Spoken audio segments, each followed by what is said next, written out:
ഇത്തവണ ചേച്ചി വെറുതെ ഇരുന്നതല്ലോ. എന്നെ പിടിക്കാനാവുന്നത് ശ്രമിച്ചതല്ലേ, എന്നിട്ട് അത് സാധിച്ചോ? അതാ ഞാൻ പറഞ്ഞത്, അച്ഛന്റെ അനുഗ്രഹം എന്റെ കൂടെ ഉണ്ടെന്ന്.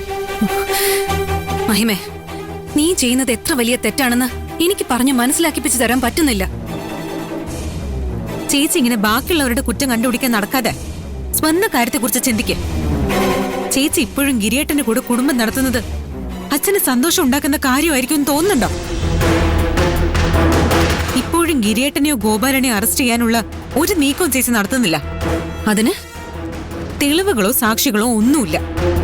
ഇതൊക്കെ ഞാൻ കുറെ ആയി കേൾക്കാൻ തുടങ്ങിയിട്ട്.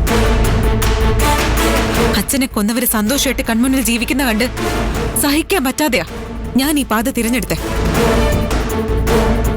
ഞാൻ ചെയ്യുന്ന തെറ്റാണെങ്കിൽ എന്നെ ഈ വഴിയിലേക്ക് തള്ളിവിട്ട ചേച്ചിയും തെറ്റുകാരിയാ. ഇനി എന്നെ ഈ വിഷയത്തെ ചേച്ചിക്ക് ഉപദേശിക്കണമെന്നുണ്ടെങ്കിൽ ഒരേ ഒരു കാര്യം ചെയ്താൽ മതി. ഗിരിയേട്ടനെ ഡിവോഴ്സ് ചെയ്യണം.